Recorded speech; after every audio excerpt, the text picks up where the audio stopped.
Do you? I hardly know, sir. I've changed so many times since this morning, you see. I do not see. Explain yourself. I'm afraid I can't explain myself, sir. Because I'm not myself. I do not know.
Hello, hello, hello.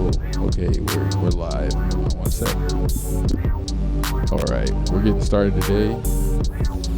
I'm gonna transition it over now.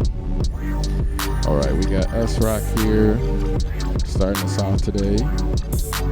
We got 3 sets today in the interview, so it'll be a little lengthy today. It's a nice day, a little chilly out, but you know we had to come play some tunes today. Happy St. Patrick's Day to everyone. If you didn't wear green, don't get pinched. If you're hungover, enjoy today with us. I know a lot of people went out last night. But I'm going to get S-Rock get started now. If you want to say hello, go ahead and do so. Can't hear you. Wiring. Did you unplug yourself? It's on. Yeah, it's that wire. I'll fix it. It's the wire. We'll replace the wire then. All right, we'll do that in a bit. We got other wires. That's fine. All right, but you're good to go. You ready? All right. This is S-Rock getting it started. Plug-in sessions 317.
Cause if you can't beat them, then you pop them. You can't man them, then you mop them. You can't stand them, then you drop them. You pop them, cause we pop them like over and Baca.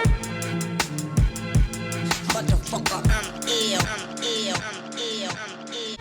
A million here, a million there. Sicilian bitch with long hair, with coconut every year, like smoking the thinnest air. I open a Lamborghini, hoping them crackers see me. Like, look at that bastard Weezy. He's a beast, he's a dog, he's a motherfucking problem. Okay, you're a goon, but what's a goon to a goblin? Nothing, nothing. You ain't scaring nothing. On some bullshit, call him Dennis Rodman. Call me with your mom, each comment on the socket. Never answer when it's private. Damn, I hate a shy bitch. Don't you hate a shy bitch? Yeah, I hate a shy bitch. She ain't shy no more. She changed her name to my bitch. Yeah, nigga, that's my bitch. So when she asks for the money when you through, don't be surprised, bitch. And it ain't trickin' if you got it. But you like a bitch with no ass. You ain't got shit. Motherfucker, I'm ill, not sick.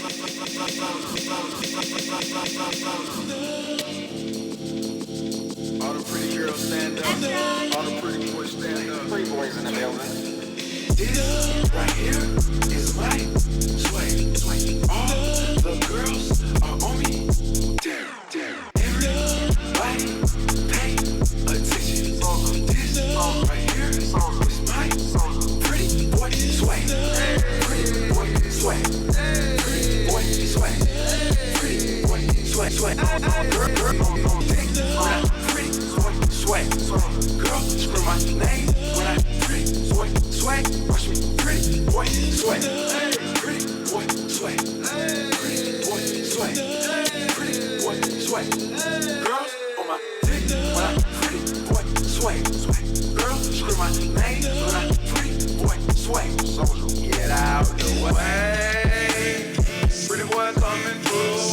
Me and my crew, we swaggin' in the room. Girls on me heavy cause I look so sexy. Yellow diamond shawty in that club straight flexing. I'm looking for a yellow bone, long hair star. Thick in the hips, come get in my car. So your party where to start. We take off and go to Mars. Pretty boy take off and fly.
Continental common market, for it is easy for anyone who studies the common market organization closely to realize that the common market is aimed at harnessing the African interests to satisfy the profit loss of the imperialist bloc. Last song by S Rock, and then we're getting into another member. Hope you enjoyed the set. As always, happy St. Patrick's Day.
All right, and that was S Rock.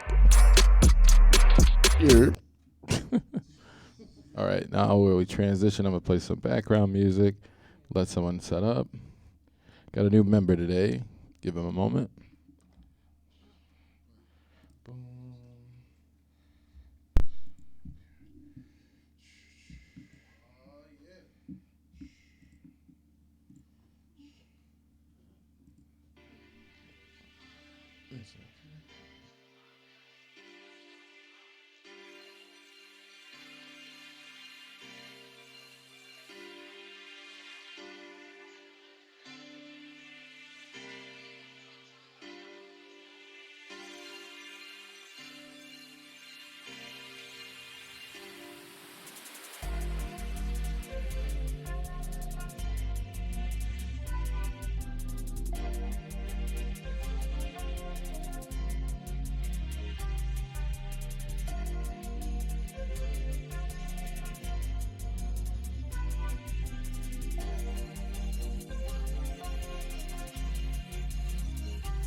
Yes, it will, he said. I believe. All right, hold on one sec.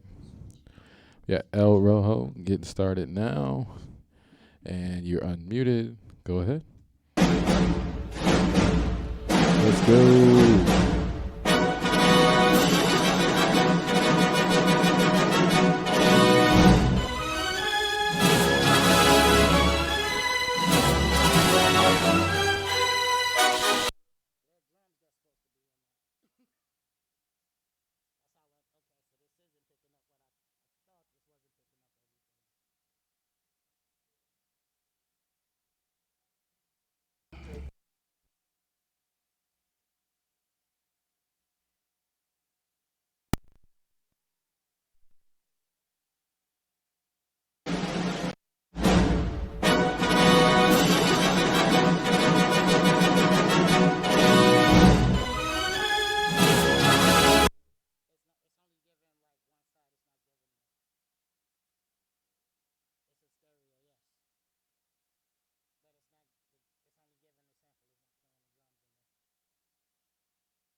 Give me one sec, chat. Let me fix something real quick.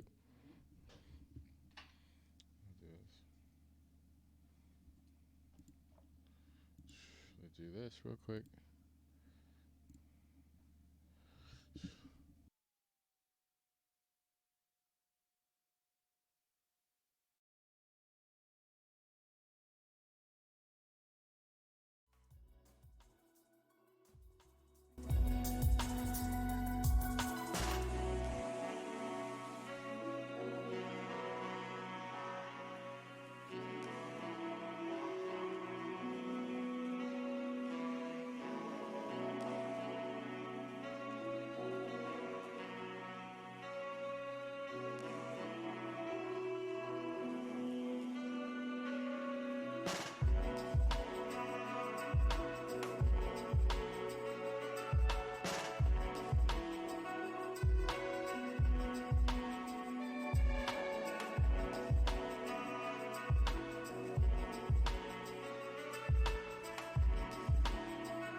yourself.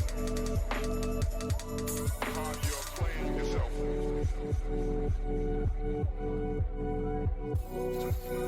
Playing yourself.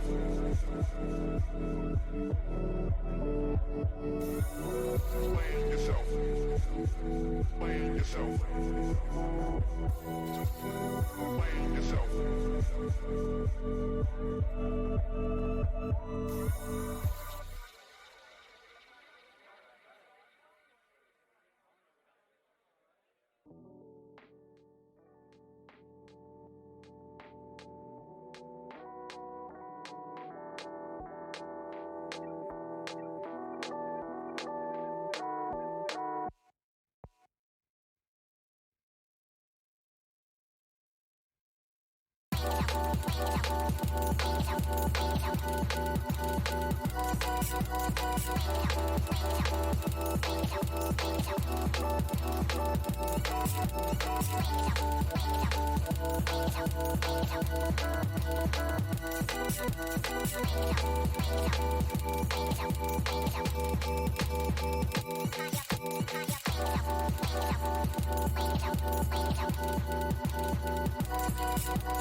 Check, check, check. All right, we are live. We're going to have to switch, do some change ups.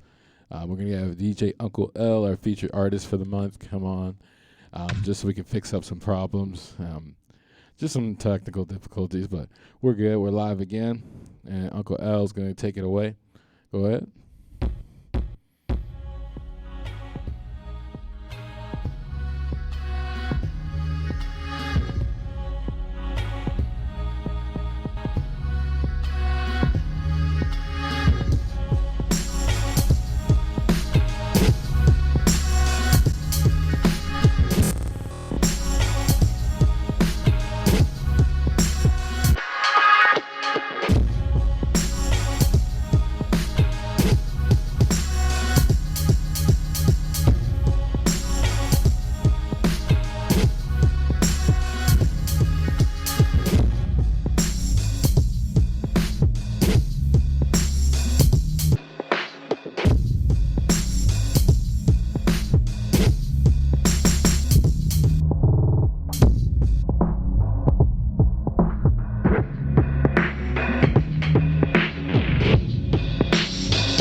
track a little bit? Because I want to hear that.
that.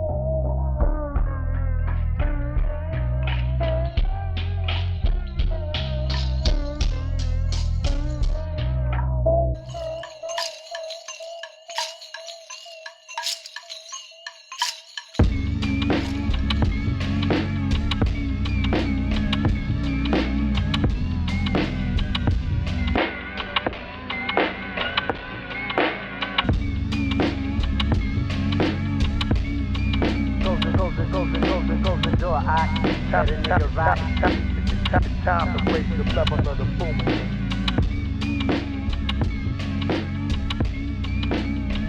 Hey, yo!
Griselda.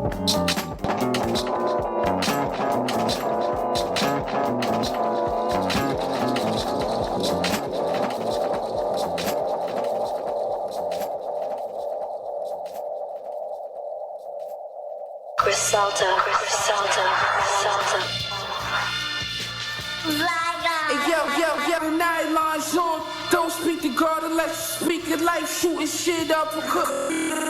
Casablanca silk with the kill.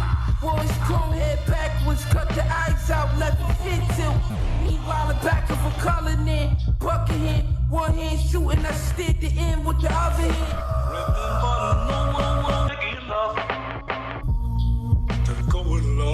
Hey yo, strive for blessings, 4 pounds of Vivian West. Project stoves to finding my essence. They praise presence. Doors up on the fiends falling out. Saying fly guards, they shepherd. I had the best from Kenmore. I buy an S, you buy an S. Switch the colors, have Benz wars.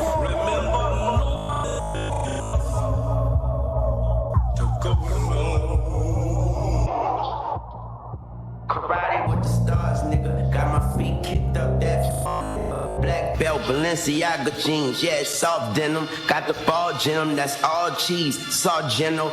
Got the new spot, glass house, that's all windows. I be staring at them all day, looking for guard signals. Staring out into my driveway at the different car symbols. All big bodies with soft cuts like scar tissue. These funny cats of God feel you. I just let the chopper ring, bill you. Long money, long magazine, long pistol. These Celine tall Timbs is mean, short temper. Ah yes, money tall, giving niggas little man complex. 4-finger rings will limit hand-to-hand contact. 3K, 3 bad bitches with me, booty beefcake. My homie in the back, masked up like Lucha Libre. All black, Nina, call her dark and lovely. Fans took my gold and I cried like.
Freaky style with no rehearsal. Ooh, freaky style with no freaky style with no rehearsal. Ooh.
Hey, yo, Lester here, baby. You come at the king, you best not miss. Like money? Money! You naughty, gaping asshole. Hey, yo, what's up, Playboy? Wearing that suit, B. For real, it's 85 fucking degrees. Alright, man, look the part. Fucker. Man, alright, we step.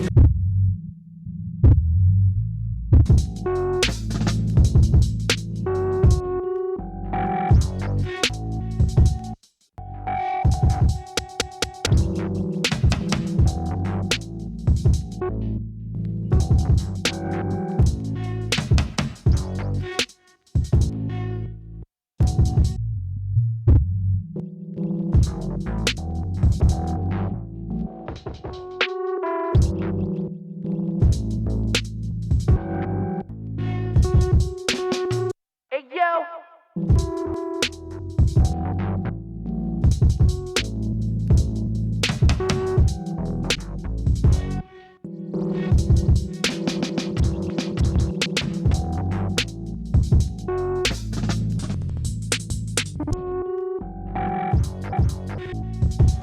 See the king?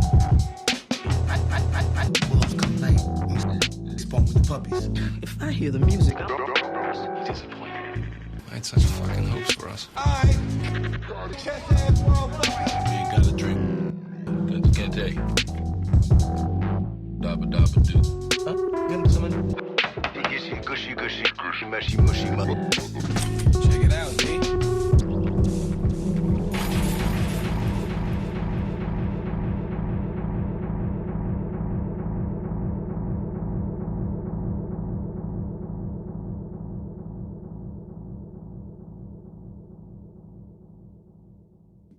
All right.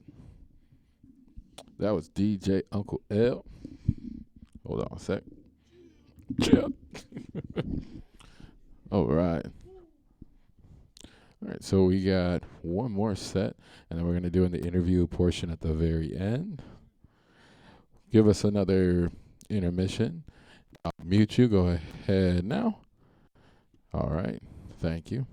Give us a sec, chat, and we'll be right back. We're going to set up this. We're going to set up the next set, and El Rojo will come back. We'll be right back.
All right, we're back.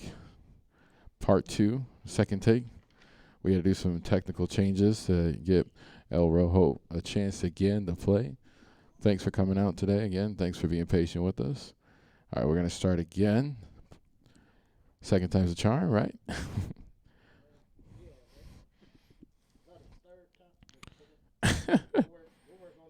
We'll work on the number.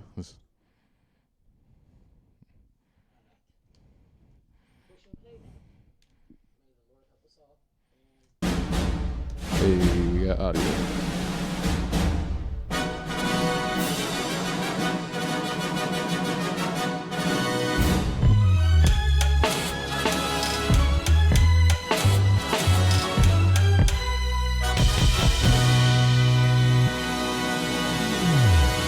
First play Rojo.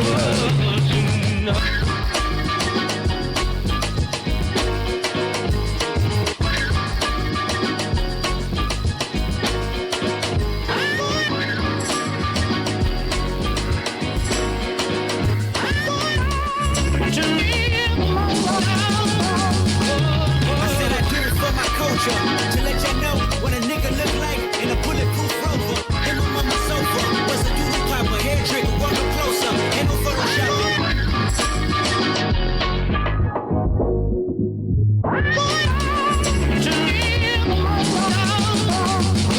I wanna represent for us. That's the culture, point the finger promotion, remote location, witness protection, they gon' hold you.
Rojo will return after these messages.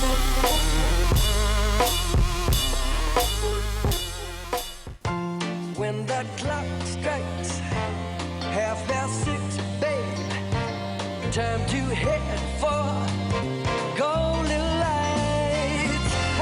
It's a good time for the great taste dinner at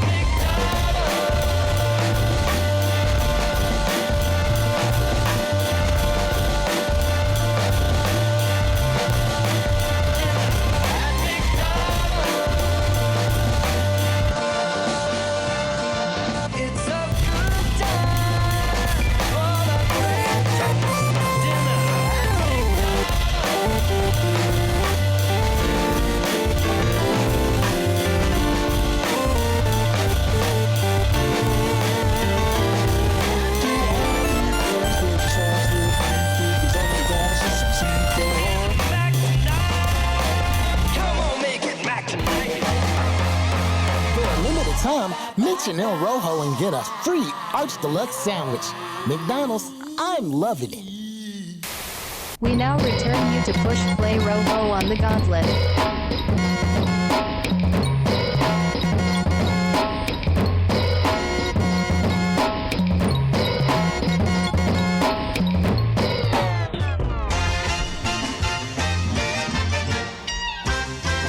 Push play Rojo.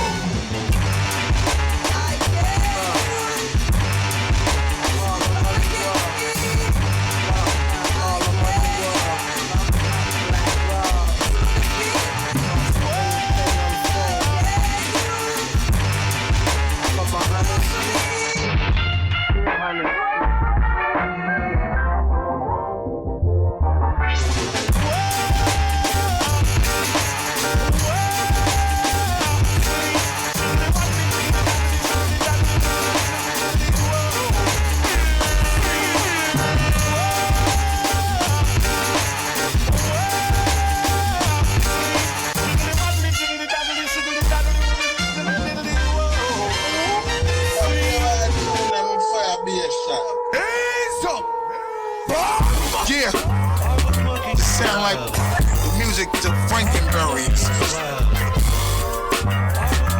The fucking googlies, Frankies. Now the monster man, and it's a great hard swag.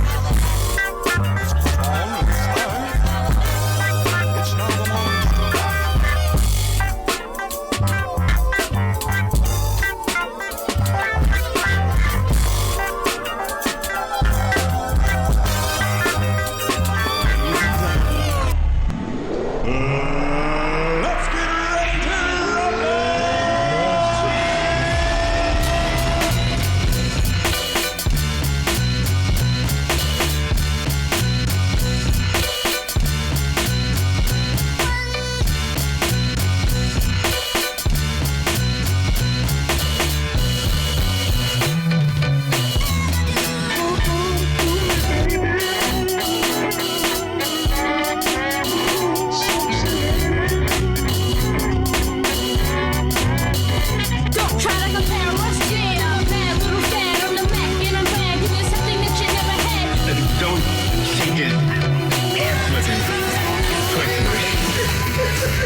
Rojo.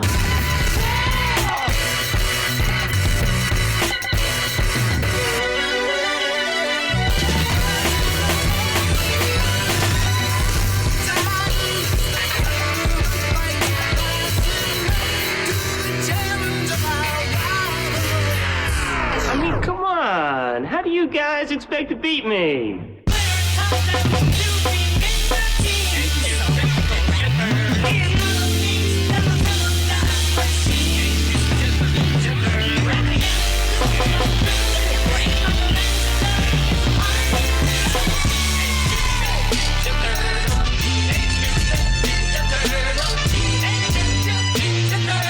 Heroes in a half shell, turtle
let your father say that the more is now. Somehow I was neglecting the fact that your heart is what you're protecting, and that makes it special, which is why I'm here, standing on this ledge trying to make it clear. I'm ready to fall for you. I've been waiting too long, I gotta fight for us. And I know I'm right where I needed to be all along. So till I have your love, there's no surrender, no retreat. I'm never giving up until I sweep you off your feet. I need your love.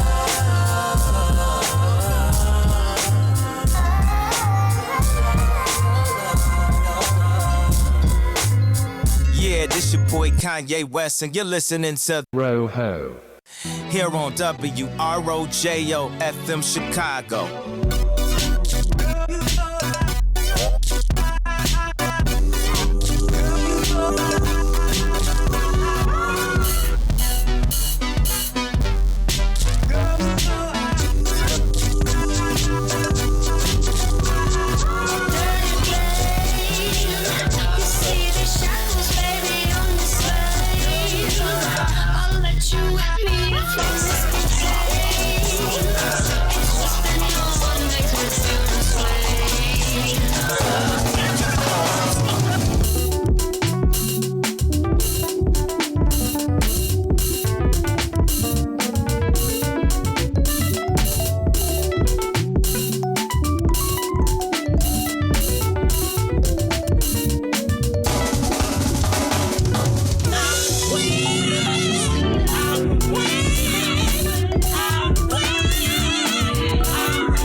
The newest joint from your boy El Rojo. I am DJ Buster Bus. I'ma be with you for the Gauntlet Hour. So keep your dials locked and stay tuned. It's WROJO.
musician and no band. Hit him with a little Flight of the Bumblebee.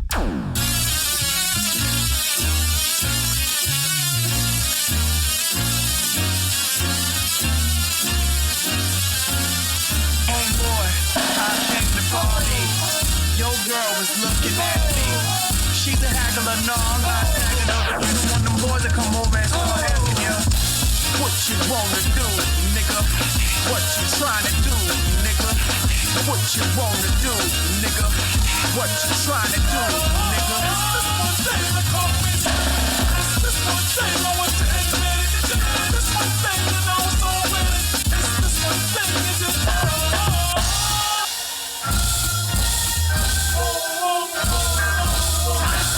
jump on it, jump on it, jump on it.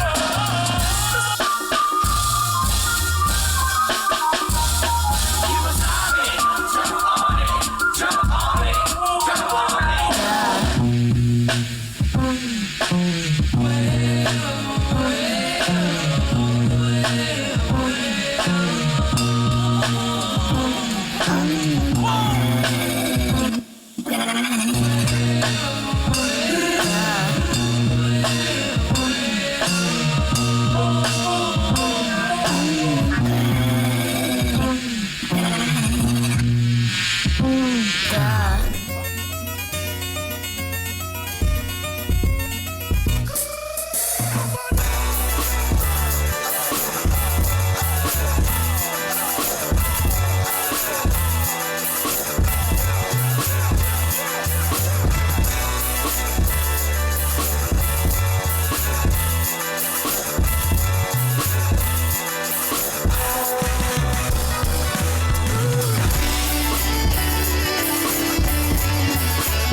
is not higher.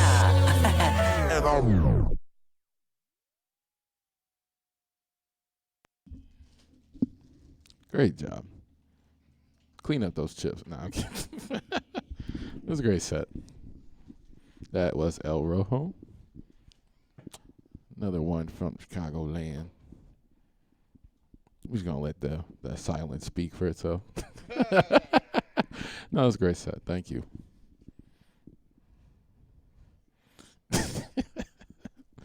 The theatrics for me. That was great. All right. So now, chat, we're going to have our interview portion in a sec. We got Uncle L for the interview portion being the featured artist, but we will as well set up the next time for another one. So give a 5-minute break. Going to play some tunes. We'll set up an interview, and we'll go from there. All right? Don't go nowhere, but please. That was El Rojo. Give it up for him. And also DJ Uncle L. Give it up for him. We're almost done, but it's plug-in sessions. We got one more section to go. Thank you for joining us.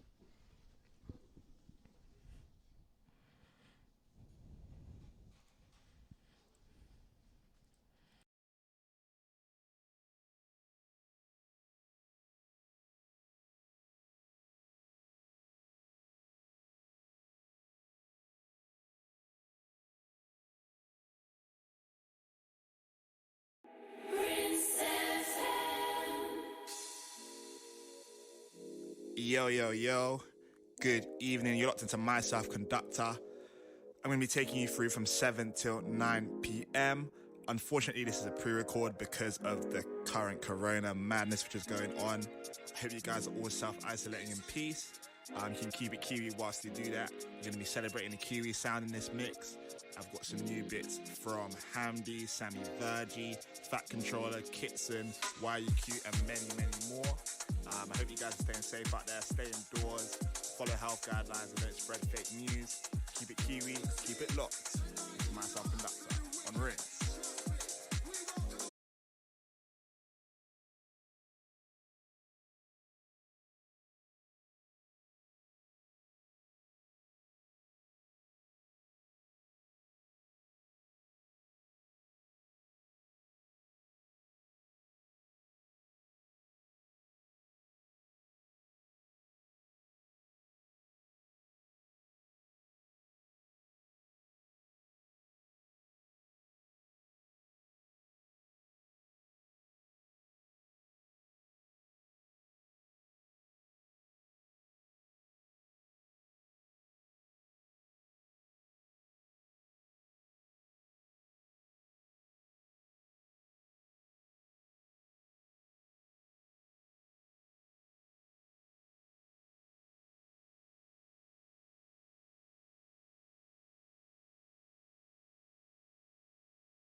Yo. What up? Yo, can y'all hear me? What's happening, beautiful people? I am S Rock. Shout out to Scrims. Shout out to Michi. Shout out to El Rojo. But the man of the hour right now is Uncle L. My first ever interview. How you doing today, man? Man, I'm good, man. It's Sunday, you know what I'm saying? We out here kicking it. Absolutely, man. You know, you killed El that Rojo just fucking, man, he came with it. Yeah, that was came, dirty. Like, I was blown away by that. That's crazy. Yeah, absolutely. Yeah. Shout out to you, man. Hey, man, but hailing from Chicago, tell us about your experience being a Chicagoan, your history with that, and how the city has inspired you to be the man that you are today. Man, that's interesting. Like, I guess I am inspired, but I never thought about being inspired by the city because it's like, it's just part of my being, right? Like I am Chicago. I've even when I talk about like moving away, as we were making moves to like leave the city, and people would be like, "No, you can't. You are Chicago. You're that dude." I'm like, I guess by circumstance, you know what I mean? But yeah, like the environment definitely influences like the styles.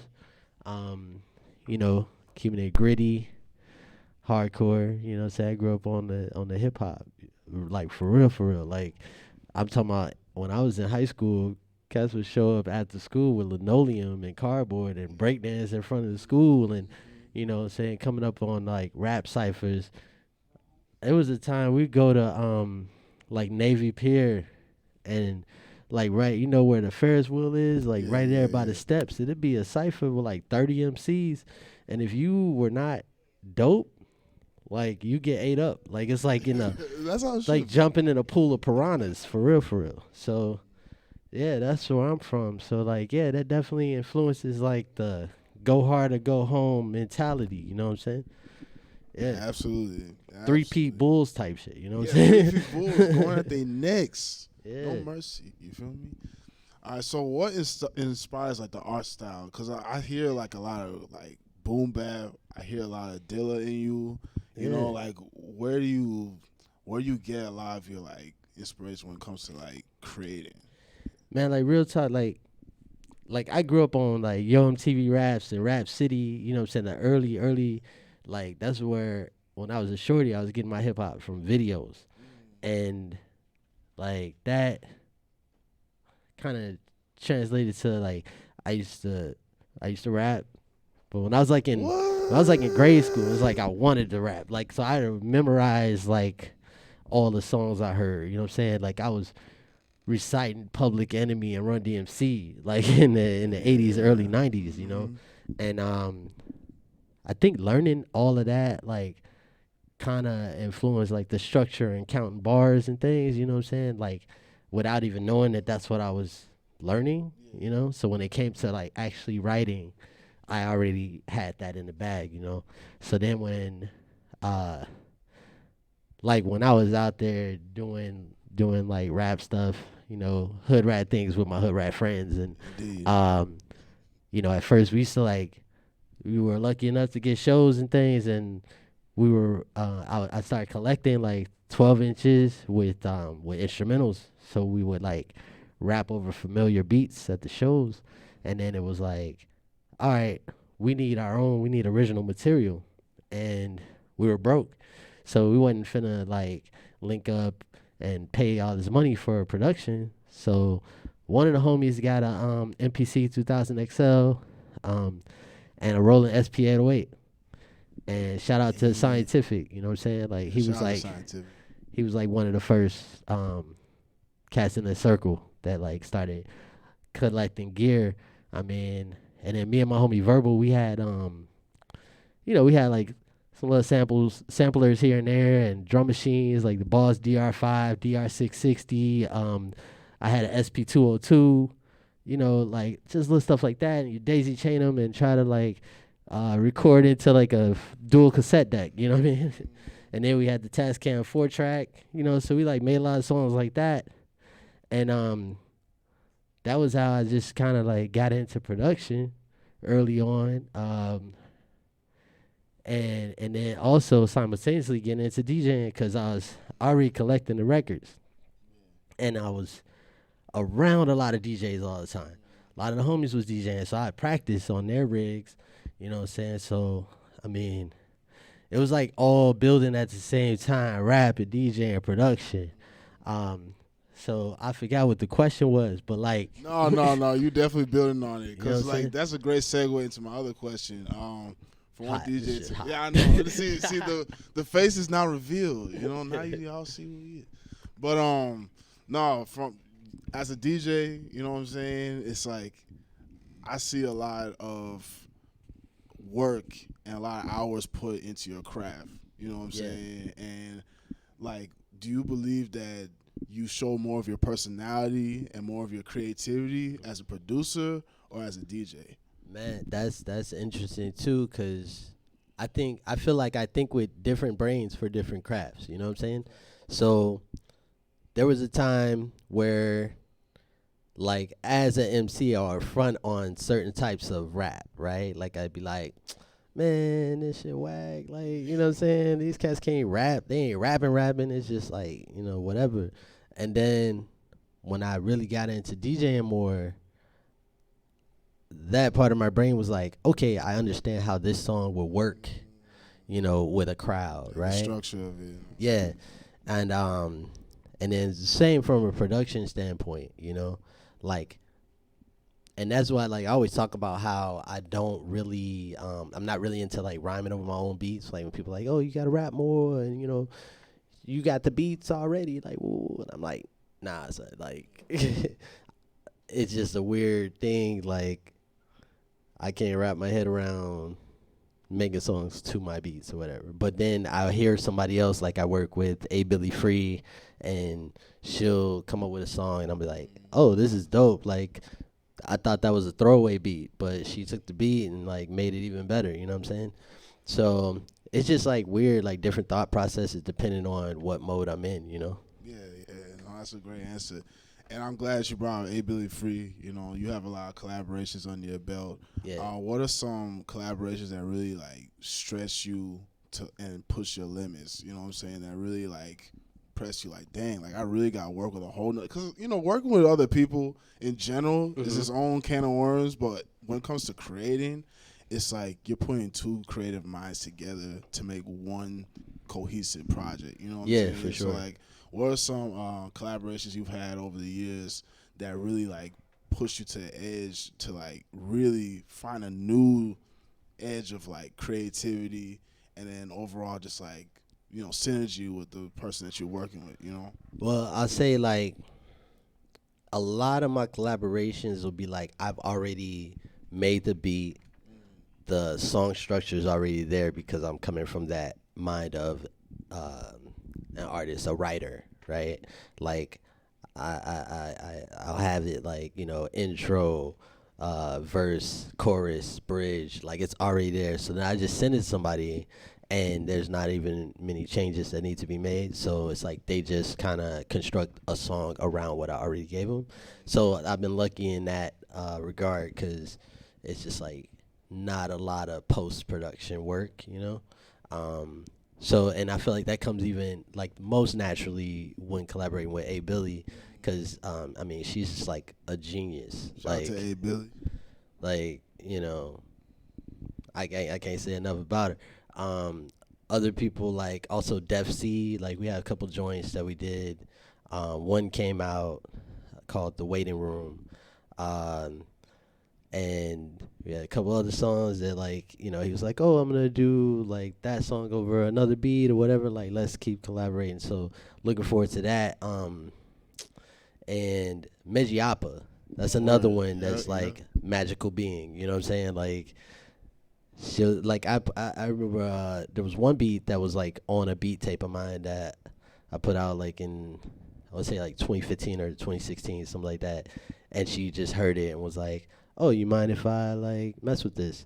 And sent me back a song, and I was like, this is amazing, you know what I'm saying?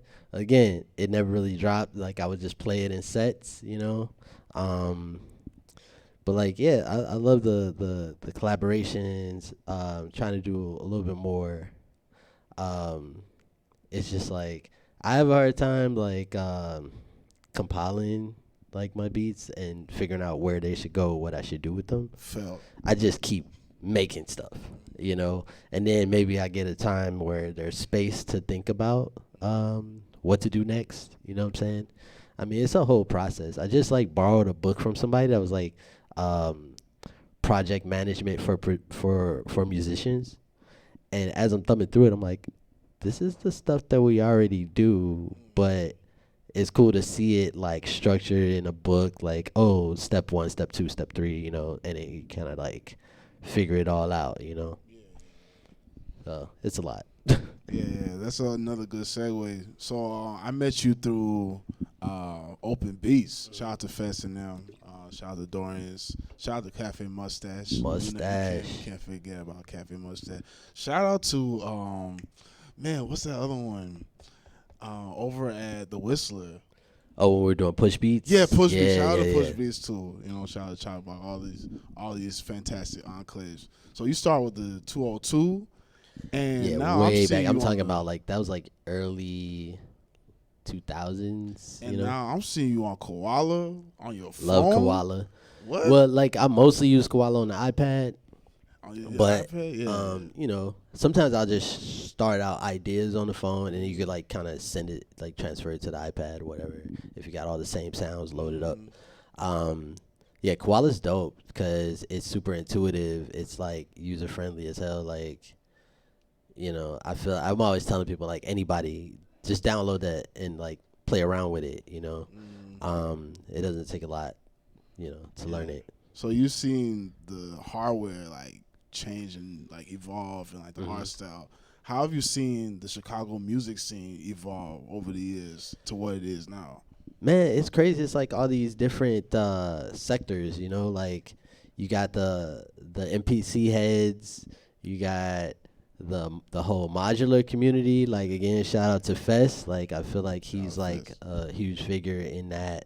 And also like Robot Man Machine, Chicago Meat, you know, like cats like that are really doing it and dedicated to that aesthetic, you know. And I feel like that's the thing too, is like the hardware heads are like hardcore about that. It used to be like way should I say worse, you know what I mean? Like where people would be like they're about their thing, but then they diss other people. Like if you're about hardware, then you diss the people that are on software, like, yo, that ain't real, you know what I'm saying? But at the end of the day, I'm like, it's about the outcome, right? Like nobody really cares what you made your beats on or how you made it. Preaching. Happy you know Sunday. I mean? It's Sunday, y'all, and he's preaching. If you got dope production, you got dope production. I don't care if you made it on your phone, an iPad, you know what I'm saying? Like a bucket, like whatever. Like like if it's fresh, it's fresh. Like, you know, I mean, I do get into the process, and I think that's wonderful, like figuring out what people are doing. But I'm a nerd, you know what I'm saying? I'll nerd out on that. But Shout out like to all the nerds out there. But like really at the end of the day, like when we do Open Beats Hedorians, I say a good 60% of the people in the audience, they don't make beats. They're not like that much into it, but they're into the music. There's people that just show up because it's Dorians, because they never been there, because they heard about it, and they're meeting friends for drinks. You know, they'll pay the cover because they don't care about that. But when they get inside, they're like, hey, what's this? What are they doing up there? Like, who's this? Oh, I got a friend that's into electronic music, da-da-da. I should send him this way, whatever. You know, they're not like, yo, is he using a MPC 2000 or, you know, come on, you know. So you see, you know, the different sectors and like, you know, codes, so to speak, when it comes to the music scene. How about the variety of like sound and like approaches and like sample choices? Like, how have you seen that also evolve?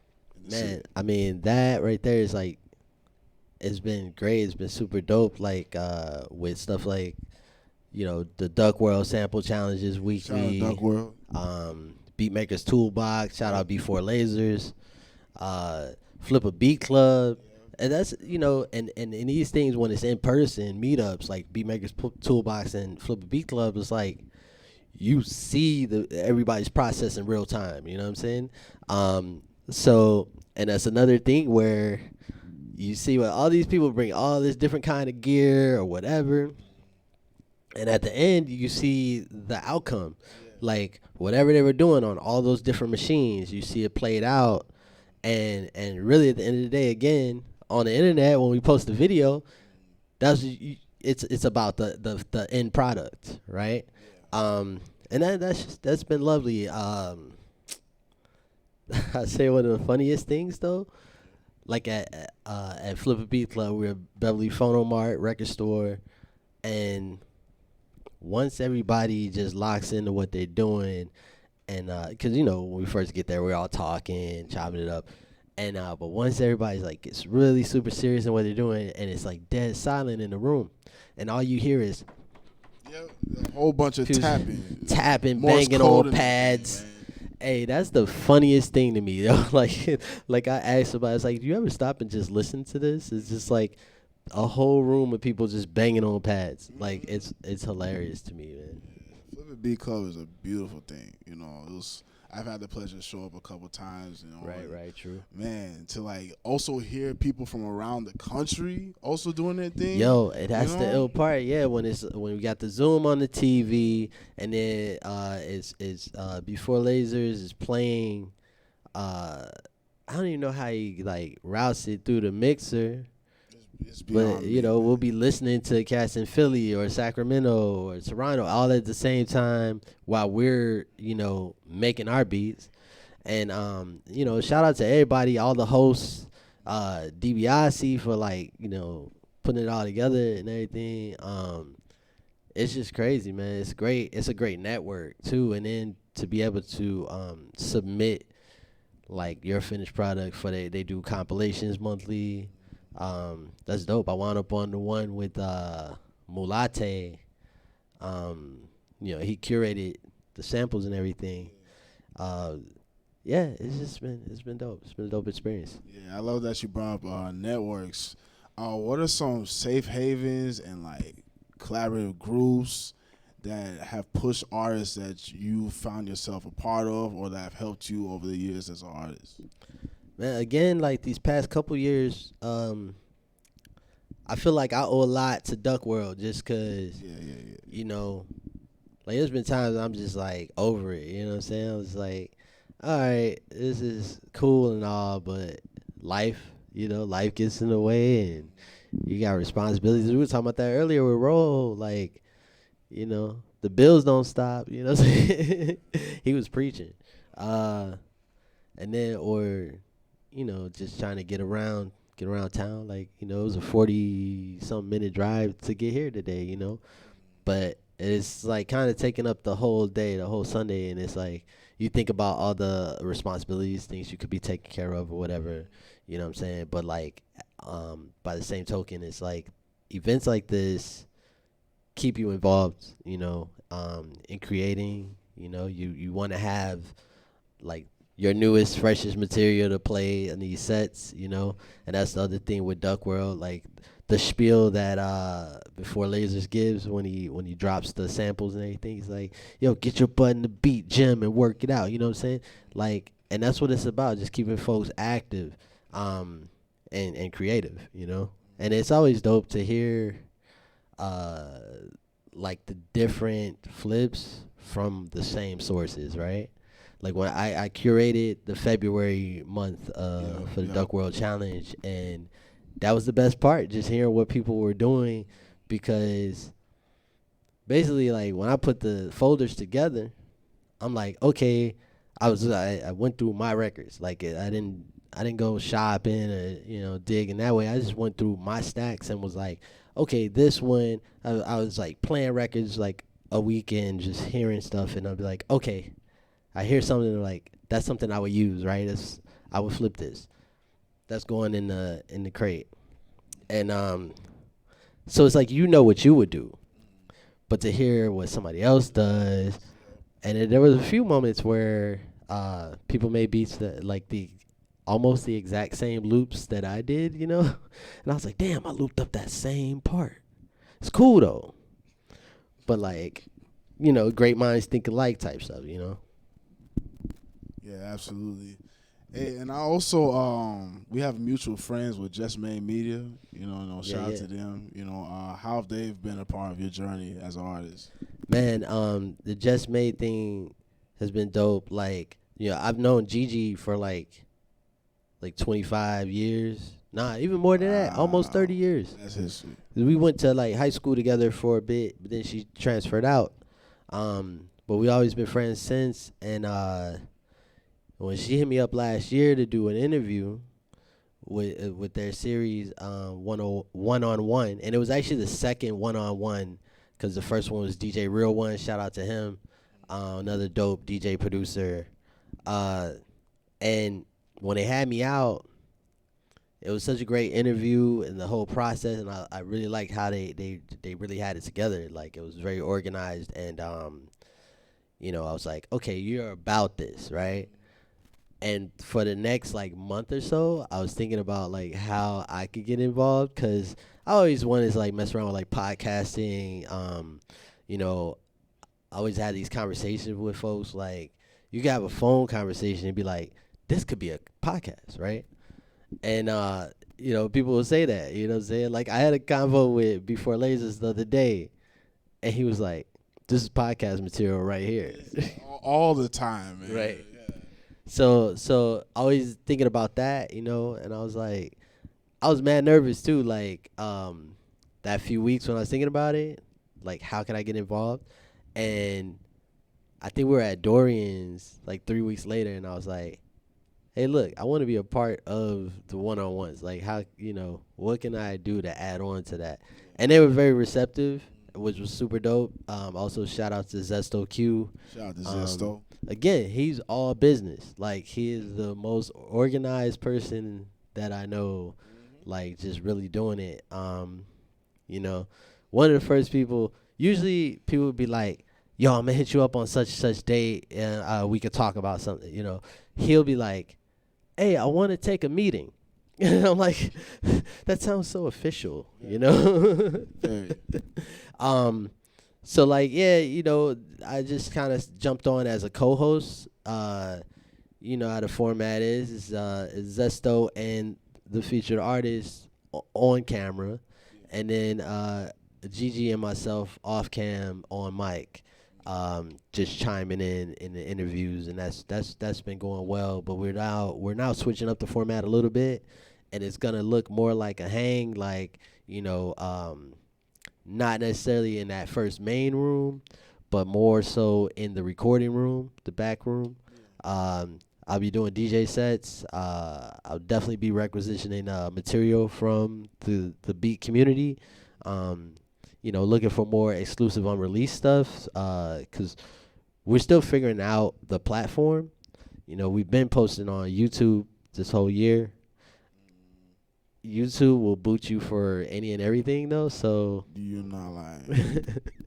So even with the exclusive material, we're like, maybe we should switch it up, like, Twitch, Mixcloud, I don't know. Trying to figure that out. So, yeah, look out for that. It's going to be some changes. We're bringing on Frequently Flyer, too, as a collaborator. Shout out to Free. Big up to him, man. Cat's got, like, a crazy three-point shot, too, by the way. Man, see, like, you with these segues, man. All right. So I'm a hooper. And you a hooper. You know what I'm saying? No, you the real deal. You know what I'm saying? Still trying to get back in shape. I'm almost there. I was very close to being like where I used to be, and then I had the shoulder thing happen. Man, that thing gonna heal, man. You know what I'm saying? You gonna heal. But do you see any similarities of being a hooper out here in the city and also being like an artist? Like, do you see like those two different leagues and like, trains of just like activity? Nah, I never thought of that, but there are some parallels, just like, like with the open aux situations. Another one we didn't mention, Chopping Block, big up to Stepchild and Azarius. Those types of things, you just pull up and play.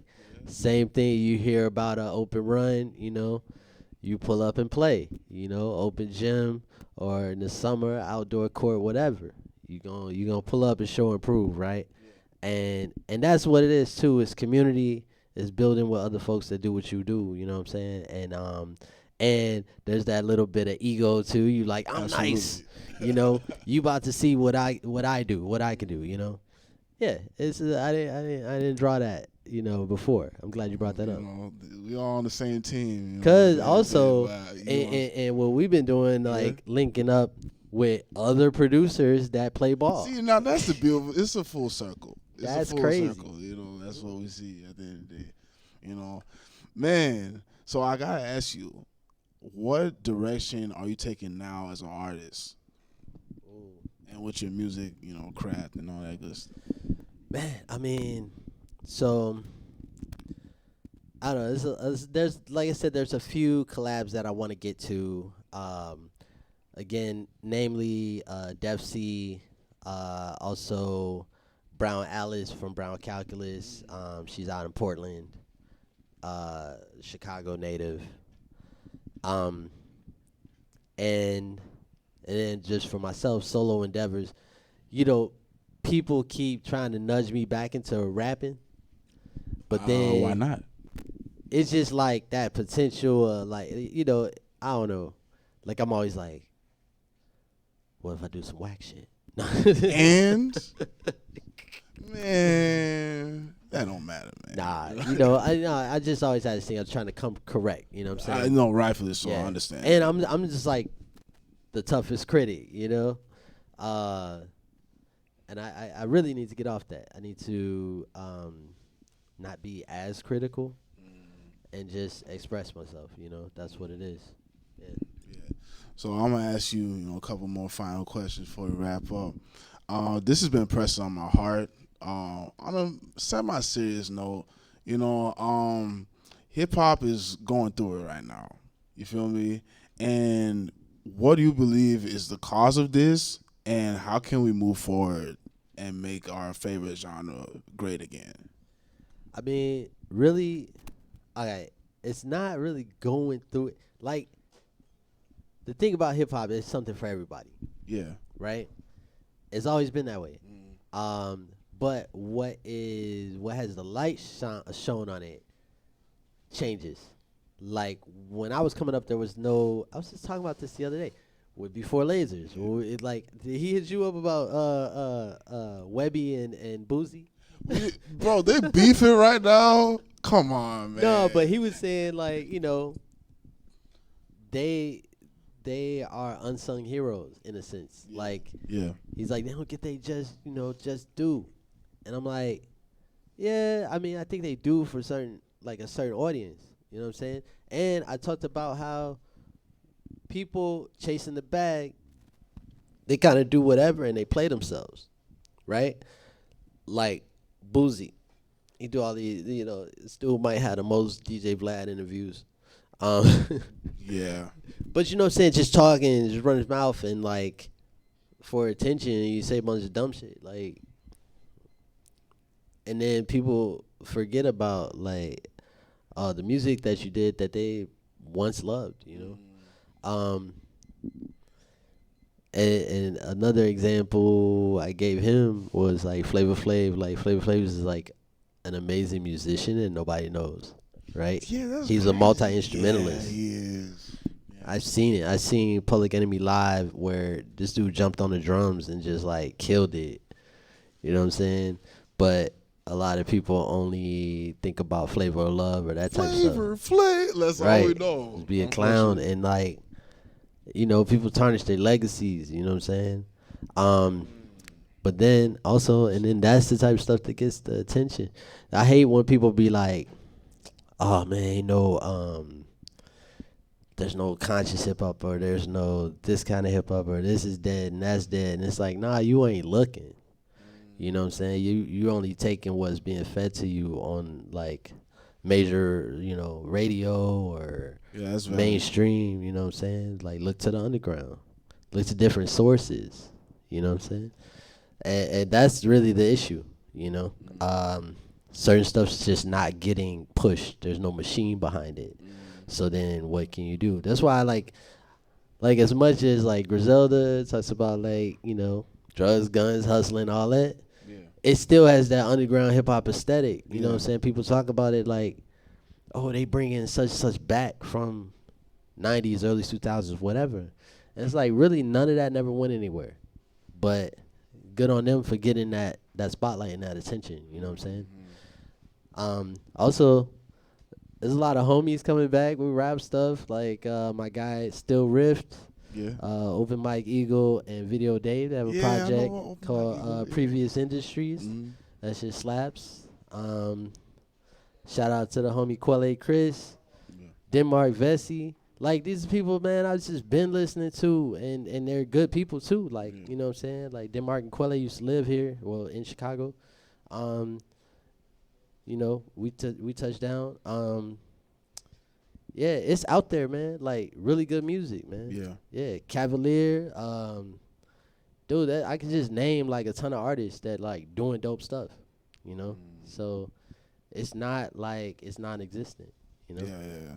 So the bottom line is like the casual consumer needs to be more motivated to search for what they need, rather than just sit on their bums and then wait for the media to give it to them, essentially. Yeah. That's it's out there. You just got to search, and that's the problem. You know what I'm saying? And I don't even know why it's like that. Like, you know, are the people that are, you know, on the mainstream radio and all that, are they, like, paying money for that? You know what I'm saying? Is it payola type stuff, you know? Doesn't surprise me. Yeah. Yeah. No, that's a great answer. And then for my final question, for all the young cats out there who want to be out here DJing, producing, being an artist, whatever it is, exercising that right brain, you feel me? What advice you have for them to keep going and to stay hungry? Ooh. I think like there's many components to that. Like, a big part is networking, of course. Also, you know, practice your craft, get better. Yeah. You know what I'm saying? Like, I see a lot of people thinking, or people come to me, they're like, oh, I want to learn how to DJ, I want to make beats. And they think it's like this instantaneous thing, like, oh, I could teach you in a day. You know, nah, that's not possible. I have been DJing for close to 30 years. I always tell people it took me 10 years to get okay. You know what I'm saying? Like, not even good, like just okay. And then you always got to stay in practice, you know. There's always work to do. And that's a huge part of it. And I think that from your first question, or to your first question, like, that mentality too comes from being a Chicagoan, because I'm hearing, like, and when I travel, you know, it's crazy. Like, as a DJ, I listen to other folks, like, and I be like, I'm that person in the crowd that's just, like, really listening intently, and then, like, oh, that was a bad blend, or, you know, these songs don't go together. Like, what is this person doing, you know? And it's just like, I hear that in other cities, nobody's blending, you know? They're not, like, really DJing, they're just playing music. And I've heard that from multiple Chicago people that have moved away. Like, I have a couple friends that moved to LA, and they're like, oh, I go out and I'm not hearing DJing, you know? We're hard on each other in the city, in Chicago. Yeah. You know, the level of quality is, and quality control is high. Beautiful sync button, you know what I'm saying? Yeah, you know what I'm saying? There's been times I'm using the controller, I accidentally bump the sync button, it throws me off. Like, it totally messes everything up. It can throw you off for sure. Not even gonna lie to you. So yeah, nah, you know, I'm definitely anti-sync button. Y'all heard it here. Agreed. But yeah, you know, so it's a different level in Chicago of DJing, where people are still all about the quality and the high standard, you know what I'm saying? And then when you take that elsewhere, people are blown away. They're like, yo, I've had people be like, hey, you DJ. And I'm like, yeah, what else am I supposed to do, right? Like, this is what I do, you know? So, yeah, just strive for excellence. Strive for excellence. Okay. Strive for excellence. Okay. No. Be great. Be You know what I'm great. saying? No, but real shit, though. Yeah, You know, you gotta accept be in the nothing gym. less. Yeah. You gotta be in the gym. You gotta hold yourself to a high standard. You gotta brush shoulders with people who want similar things as you. You know what I'm saying? To keep you motivated, keep you on fire. You know, that's very valid. for Yeah, sure. it's definitely the people you keep around you are important. You know, don't just like bandwagon with the popularity contest. You know what I'm saying? Like, be in environments where you can learn. You know, Exactly. and grow. Be better. That's the important thing. Absolutely. Well, do you have anything you'd like to plug? You know what I'm saying? Things yeah. that we need to pay attention to in the next coming month, 2 months, 3 months. All Of that? course, we got open beats coming up at the end of the month at Dorian's. So the ill part is it's usually the 4th Friday of the month, but when we have 5 Fridays in a month, it kind of throws things off. So I have not verified if it's this coming Friday or the Friday after. There's that. On April 13th, I'm rocking with Dr. Quinn, Can't Buy Deem, Lil Kid, Yeah. a few other people. Dr. Quinn has a new release out. It's really dope. Yeah, we're gonna be in Logan Square on Milwaukee. I don't know the address. I have to look at my phone. See, Milwaukee is just a strip for creators, man. There's so many like events for the underground that just happen on that street. Real talk. Coincidentally. Or just like a block off. Dorian's is just a block off of Milwaukee. Yeah. So yeah, Can't Buy Deem, the third, Lil Kid, Dr. Quinn, and myself, Saturday, April 13th, 2928 North Milwaukee at 9 p.m. It's BYOB and 420 friendly. What? I gotta pull up. Yeah. April 14th, 41324. Yep, that's the combination. All right, General, veteran, probably my favorite DJ in Chicago. Thank you. Not even trying to ride it, like on some real shit. You know what I'm saying? Thank you for pulling up. You've inspired me. You're inspiring the next generation. Keep shining. And I'm trying to break your ankles someday soon. No, thanks for coming through. Shout out to Scrims. Shout out to Michi. You got anything else to say real quick before we go ahead? I'll ask you one question. Okay. You too. I wanted to have him had some experience interviewing. I would say, okay. Sorry. I'm going to hit you with. So you spoke a lot about the history of how the culture of like you growing up on a lot of machines at the Genesis. How have you seen the software kids, how they are now? Like, is it just like a whole? Because you've this is the big thing with you. Because at the end of the day, you're a historian at this point. You've seen things that we have not experienced because we just grew up where, like, in our age, it was like the first thing you do, you download FL or you download Audacity. Yeah. It's a lot different. I mean, FL was around for a while, but it's not to that standard. So, and you were speaking about like, at first it was a lot of gear people just wanted straight gear, and a lot of people just kind of was gear versus software. How have you seen how this scene is now? Because gear is still there, software is still there. Yeah. How have you seen that progression, like that history? How does that like feel? Man, I think that so for one, way back in the day, and I seen I think Alchemist talked about this, how back in the 90s, early 2000s, you just had to be the person with the gear, right? You didn't have to be dope, right? And because very few people could afford a sampling workstation or multiple, right? So all the rappers would come to that person and be like, oh, well, he makes beats, They might not be good, but he makes beats. And then I think, what was the first thing? Early 2000s, I linked with my homie Larry Pickett, my guy Young Rob. They used to go by We Excel. They did a lot of production with Necrobats when they were doing Necrobats albums. Shout out Pugs Adams, Taiwan Davis, all them cats, Psalm 1. You got it? You got it. So, and they were using Acid and SoundForge, and that was like the first time I'm seeing people really doing the digital thing and DAWs.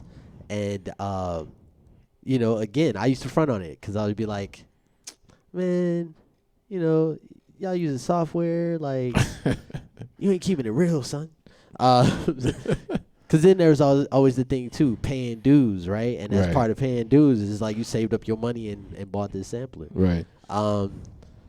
But you know, as times change, you kind of get more into it. You know, I didn't get into Ableton until 09, 2010, and I remember first time I opened up Ableton, I'm looking at the grid in session view. I'm like, nothing made sense, right? I'm like, what am I supposed to do with Ableton doesn't this, make sense at all for first person. It looks prehistoric. It's hard to understand what's going on. So I hear you on that one. But then my guy Lil Kua, like, opened my eyes to something how customizable Ableton was, right? He was like, hey, you're an MPC guy, right? Well, you can use Simpler and set this up and then map it to a controller, and it'll be just like an MPC. And I was like, what? And my head exploded. It was crazy. And then from that point forward, you know, I got into Ableton, and then linked up with the originators and founders of Push Beats, which started out as kind of a meetup where people would just exchange ideas and show each other how to use Ableton, really, because it was like Ableton and Logic.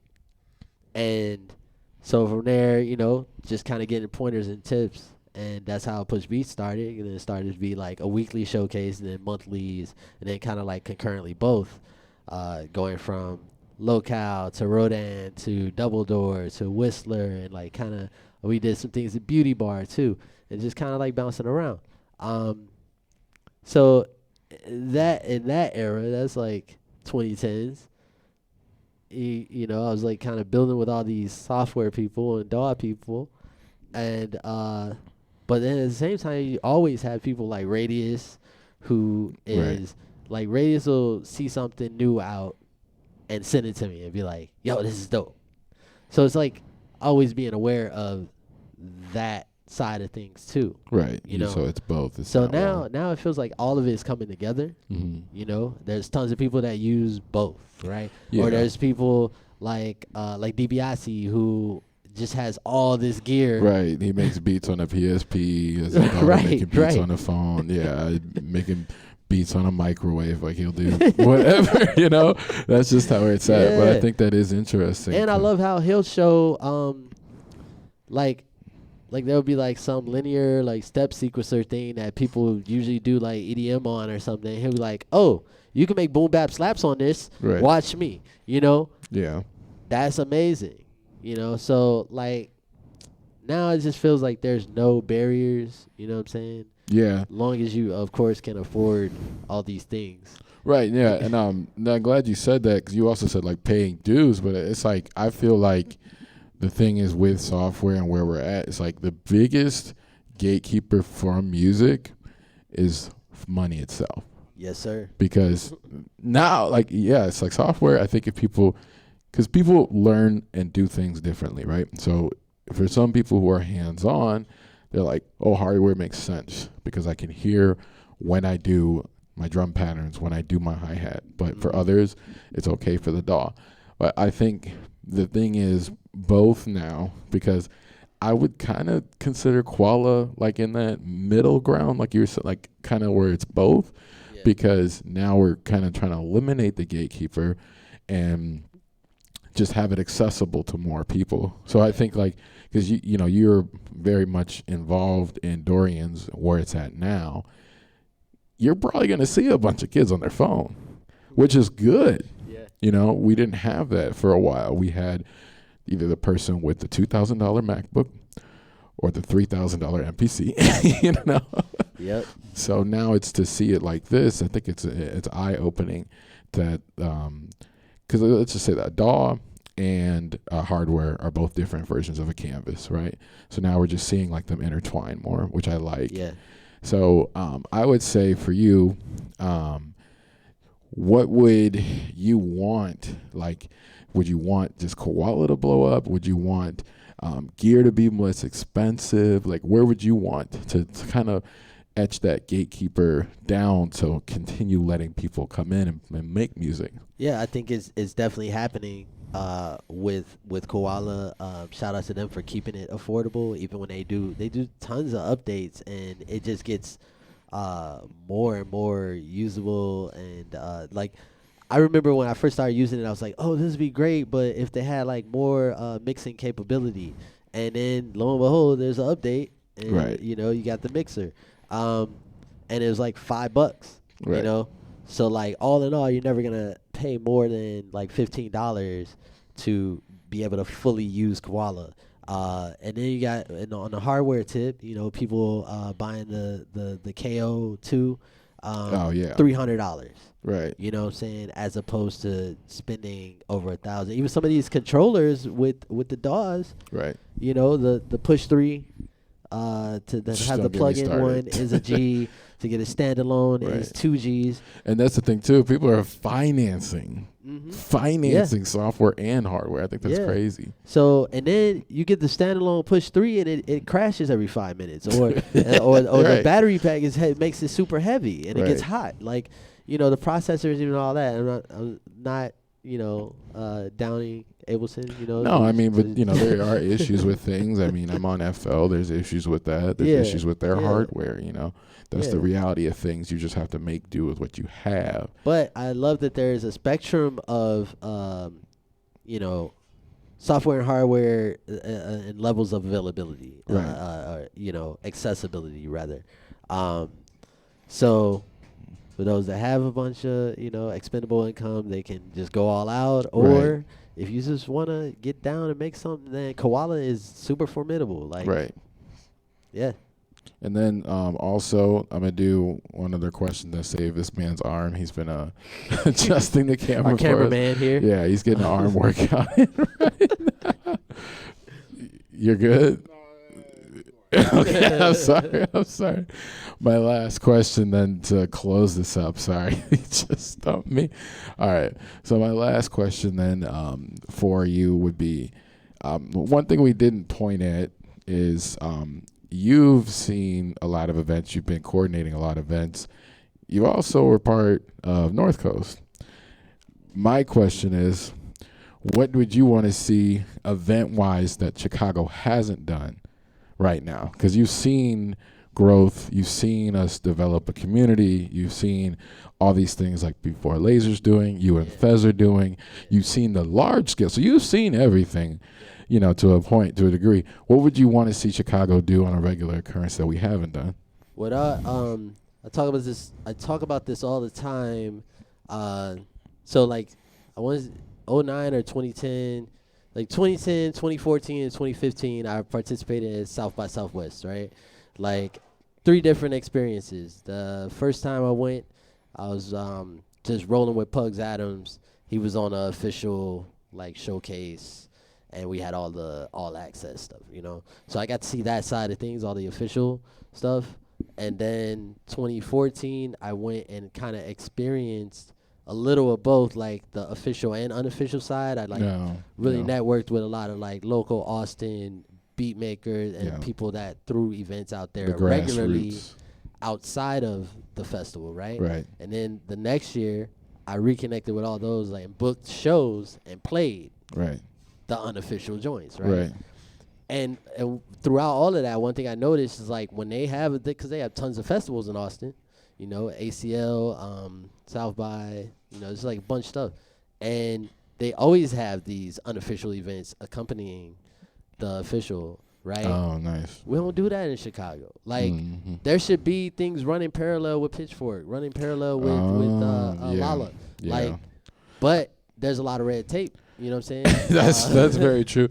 Yeah, I think I've only see like after parties be the big thing, but not parallel events to co-mingle as artists. It's like, oh, ABC, like these 3 artists are coming in, and then like maybe one of them will be like, okay, I'm not tired enough from touring. I'll go to this bar and play for like 2 hours. I see that, but I know what you mean. Yeah, these other festivals, like it would even be like in the daytime, like while the main event's happening, you Right. got like tons of other options. Right.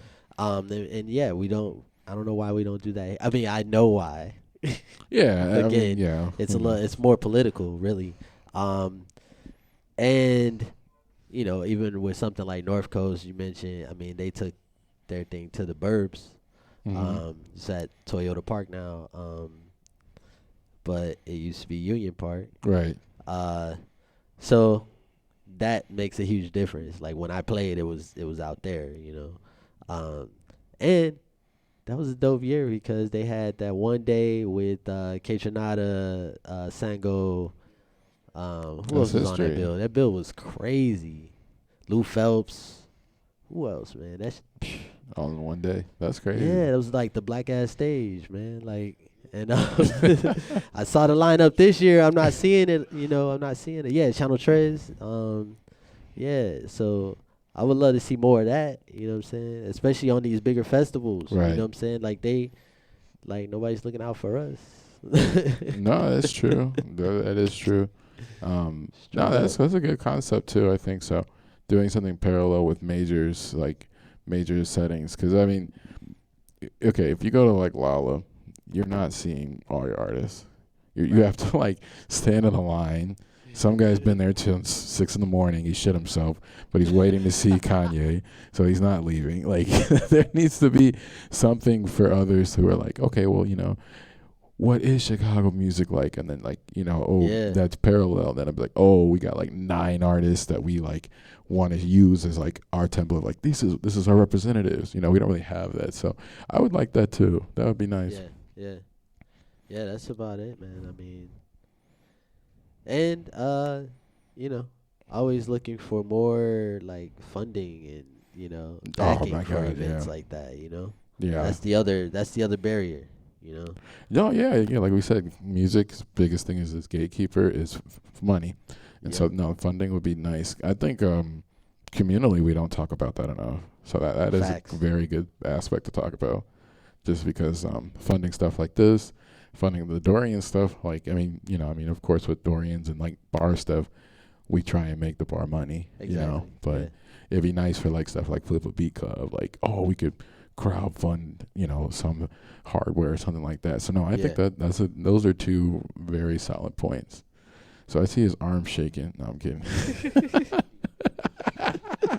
No, we're gonna call it there on that one. But no, I like those 2 points.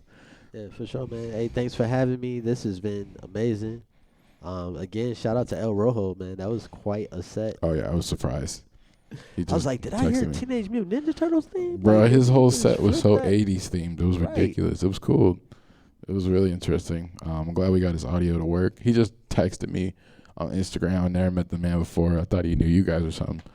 But Yeah, I I'm glad he mean, showed up. he's pulled up to Flip a Beat Club before, or not even Flip a Beat, Beatmaker's Toolbox. Oh, nice. And he was homies with D-Ski. So like, yeah, seen him around, and he's in the Duck World chat. You know what I'm saying? So, yeah, it's always good to hear him though. And he's an MC too. Like, Yeah, that's what he's saying. Nice with it. All right, well, I appreciate you coming through. Oh, a little static. Yeah. But yeah, you guys, thank you for being a part of this today. We're going to wrap it up. I'll let you mute your mic so you can put it down. But yeah, thanks again for everyone joining us in this plug-in sessions. We'll be back. Shout out to DJ Uncle L down there right there. You can find him on Instagram. Well, you can find him on everything. I mean, let's just be honest.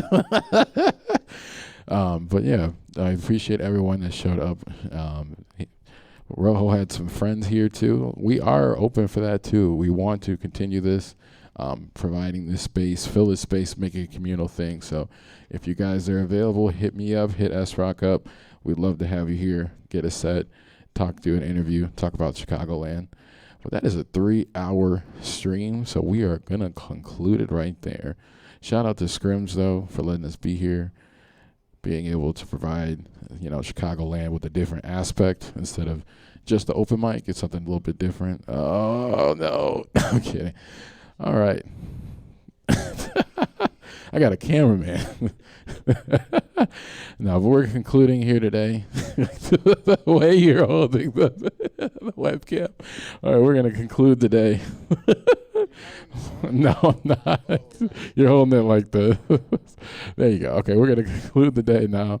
Shout out to everyone. Shout out to DJ Uncle L, S-Rock, everyone involved. It was a great day. It was a wonderful Sunday. Hope you guys had a great St. Patrick's Day, but we are out.